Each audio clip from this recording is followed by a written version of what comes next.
ṣé mo wá wà nù àti wípé táwọn ọmọ Ògùn State bá wáyé ìyà èmi ò wáyé ìyà ìlé lu ayé láì lo èsì mo ti jìyà gan fún kọ́mẹ́dì ju pé kí tí wàá mọ gbé mọ́tò tí ò lè sí káàkiri lọ wọ́n pè mí báyìí wọ́n fi ọ̀nà tó fẹ́ ṣe hàn mí wọ́n sì tẹ́wọ́ èsì wọ́n tẹ́wọ́ bọ́nẹ́ẹ̀tì ẹ mọ̀ ra mọ́tò fún mi ìfẹ́ mọ́tò yín.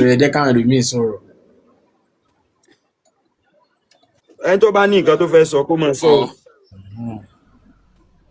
Aládùn kó tó di wípé gbogbo nǹkan tó ń sọ yẹn lè wáyé ṣùgbọ́n pé settlement máa kọ́kọ́ wáyé ṣá ṣó ń gbọ́ mi Aládùn so kó tó di pé gbogbo nǹkan tó fẹ́ yẹn kó tó lè wáyé settlement máa kọ́kọ́ wáyé ṣùgbọ́n sórí Aládùn jẹ́ kẹ́mi sọ̀tọ̀ fún ẹ ọ̀rọ̀ tó ń sọ gbogbo ayé mọ̀ pé òótọ́ ni gbogbo ayé mọ̀ pé òótọ́ ni nígbà míì téèyàn bá ń jà tí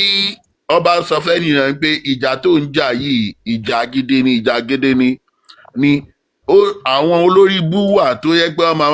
máa gbọ́ yìí sọ yìí láàrin ẹ̀ o but ìjà tó ń jà yìí correct ìjà ni but jẹ́ kí àwọn èèyàn jẹ́ kí wọ́n ṣe ìfẹ́ inú wọn tó fẹ́ ṣe yẹ gọ́fúnà fúnra wọ́n dá àwọn advisers on a political matter on a social matters wọ́n ní SA wọ́n ní SSA táwọn kan bá wà nínú àwọn SA wọn tó rí wọn ò bá pé tó bá ń sọ fún wọn pé kó gbé ẹ lọ court nínú àwọn SA wọn nínú àwọn tó jẹ́ individual àwọn Sàràkí nílùú Ògùn State wọ́n á pè wọ́n náà irú nǹkan tó ṣe yìí kò ń ṣèwọ nìkan ló kọ́kọ́ máa ṣe ṣèbóun náà ni Portable ṣe Portable bẹ́ẹ̀ sí pariwo ń pọ̀ náà ti bàjẹ́ o àdúgbò ti bàjẹ́ o kíní kan ti ṣe o kíní kan. sọrí àṣìṣì ọmọ Kanye yẹn if the government involve in your matter o ti ní jèrè gbogbo iṣẹ́ tó bá fi àárọ̀ ọjọ́ rẹ̀ ṣe ó falẹ̀ dànù ni o ní jèrè sórí tí gọ́ọ̀mẹ̀ntì ò bá tí ì fọ́ọ̀fù nínú mátà mi gangan yìí tí gbádùn wà láti mú wá gangan nìyẹn ó ní jèrè mọ́ láyé tó fi jáde láyé ẹrù bẹ́ẹ̀ lè intimidate mi abẹ́ fẹ́ ṣòfò ni ṣé mo bá yín ṣerú ẹ̀rí ni ṣé kọ́mẹ́dì mi kọ́ mo ń ṣe ni ṣé iṣẹ́ ọwọ́ mi kọ́ mo fi kó gbogbo nǹkan tí mo níjọ ni ṣé mo bá yín sáré wàhálà ni ṣé mo bá yín gun Lambo ni ṣé wọn bá tí mo tún pa nídìí kọ́mẹ́dì tọ́rọ́kọ́bọ̀ $2 $3 ṣé mo ní òótọ́ mi ni ẹ̀tọ́ mi ni mò ń béèrè fún tó bá jẹ́ pé advanced country ni mo mọ̀ pé àwọn lọ́yọ̀ ó ti dìde tipẹ́ tí wọ́n ti gbé gómìnà Ògùn State lọ sí kóòtù ẹ san gbèsè kádì pé advanced country ni bọ̀ wọ́n ti fìyà jẹ yín ọpọlọ yín ti tọ́ lọ́rùn èmi ò ní pé ká ẹ mọ́ jìyà lógùn State ṣebí yóò fò tẹ wáyé wá jẹ ẹ mọ̀ jẹ́ lọ o èmi ò rán yín sẹ́ o sórí bọ́mbà mi AC mi compressor $250K ìran mi ò ra mọ́tò rí iṣẹ́ èmi mo kọ́kọ́ ra mọ́tò yìí ń béèrè mọ́tò lọ́wọ́ gọ́vnà Dàpọ̀ Abíọ́dún kó dùdì ní ìfù kó tún mọ́tò mi ṣe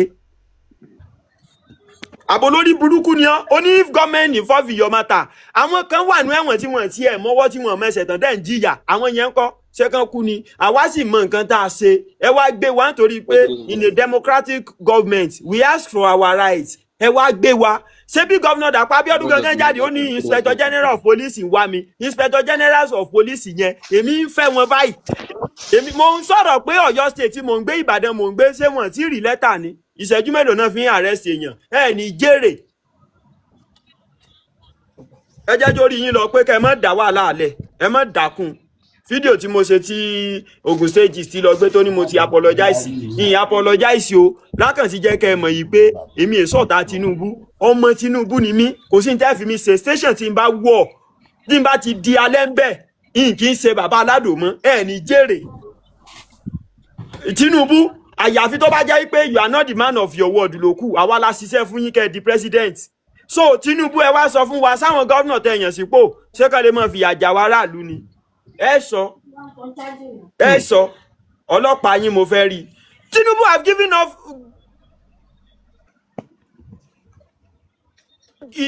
ó ní pé any governor tí ó bá ti ṣe dáadáa ní state wa ó ní ká hold the responsible kò sí nǹkan kan kò sí ń pẹ́ tẹ́ ṣe kò sí ń pẹ́ tí nǹkan kan bá sì ṣe mí lọ́sẹ̀ kan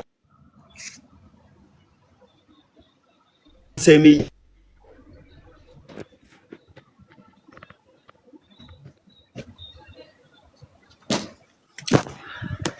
Aládùn ẹ ṣàmù ẹ mú sùúrù ṣó ti yé hello. à ń gbọ́ yín. káládò ṣàmù sùúrù gbogbo nǹkan bí aládò ṣe ń ṣe láìfù yìí àwọn náà máa wo gbogbo ẹ̀ wọ́n dẹ̀ máa mọ̀ pé nǹkan tó ń ṣe yìí wípé òótọ́ ni ó ti yé ọlọ́run á dẹ̀ kọ́ ọmọ ṣe.